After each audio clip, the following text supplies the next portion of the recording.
Le Grand Catéchisme de Luther, 1529, troisième partie, le Notre Père. La troisième demande, que ta volonté soit faite sur la terre comme au ciel. Jusqu'ici, nous avons demandé dans notre prière que le nom de Dieu soit honoré par nous et que son règne soit en vigueur parmi nous. Dans ces deux demandes est compris tout ce qui a trait à l'honneur de Dieu et à notre salut, à savoir que nous recevons en propre Dieu avec tous ses biens.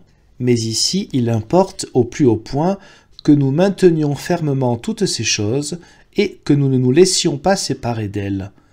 En effet, de même que dans un bon gouvernement, il ne suffit pas qu'il y ait ceux qui cultivent la terre et ceux qui gouvernent bien, mais aussi ceux qui défendent, protègent et veillent fermement sur lui. De même ici également, ayant demandé dans notre prière ce qu'il y a de plus nécessaire, c'est-à-dire l'Évangile, la foi et le Saint-Esprit, afin qu'il nous gouverne et nous délivre de la puissance du diable, il nous faut néanmoins aussi demander à Dieu que sa volonté soit faite. Car si nous devons rester fermes, il se produira cette chose singulière. Il nous faudra subir à cet égard bien des assauts et des coups de la part de tous ceux qui s'avisent de résister et de mettre obstacle aux deux précédentes demandes. En effet, nul ne saurait croire comment le diable s'oppose et se hérisse contre cela, lui qui ne peut tolérer qu'on enseigne la vraie doctrine ou qu'on ait la vraie foi, et qui souffre, au-delà de toute mesure, d'être contraint de voir qu'on dévoile ses mensonges et ses abominations, vénéré sous la plus belle apparence du nom de Dieu, et d'être couvert de honte, bien plus d'être chassé des cœurs et de laisser se produire une telle brèche en son empire. Voilà pourquoi, comme un ennemi courroucé, de toute sa force et sa puissance, il enrage et se démène, s'allie à tout ce qui lui est soumis et, par surcroît, appelle à son aide le monde et notre propre chair. Car notre chair est mauvaise par elle-même et portée au mal, lors même que nous avons reçu la parole de Dieu et que nous y croyons. Quant au monde, il est méchant et pervers. Alors le diable se met à exciter, à souffler et à attiser afin de nous arrêter, de nous repousser, de nous abattre et de nous ramener sous sa puissance. Telles sont sa volonté, son intention et ses pensées. C'est à cela qu'il songe, jour et nuit, sans chômer un seul instant, et à cet effet il use de tous les artifices, ruses, voies et manières qu'il peut imaginer. Si nous voulons être des chrétiens, il faut donc, en toute certitude, nous attendre à cela, et être prêts à avoir pour ennemi le diable, tous ses anges et le monde, qui nous infligeront toutes infortunes et afflictions.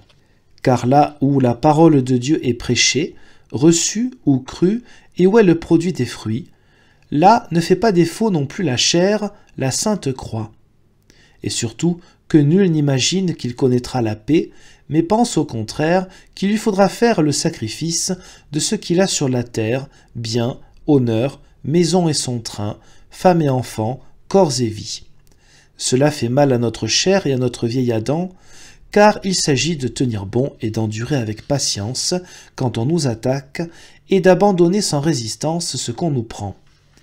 C'est pourquoi il est aussi nécessaire ici qu'en toute autre chose que nous demandions sans cesse « Père bien-aimé, que ta volonté soit faite, non la volonté du diable et de nos ennemis, ni de tous ceux qui veulent persécuter et étouffer ta sainte parole ou empêcher ton règne, et donne-nous de supporter avec patience et de surmonter tout ce qu'il faut endurer à cet égard, afin que notre pauvre chair ne cède ni ne défaille par faiblesse ou par mollesse. » Tu le vois, dans ces trois demandes nous avons, par conséquent, de très simple manière, la détresse qui se rapporte à Dieu lui-même. Cependant, tout cela est à cause de nous, car ce que nous demandons nous concerne seuls, à savoir, comme il a été dit, afin que s'accomplisse aussi en nous ce qui, en dehors de nous, s'accomplit nécessairement.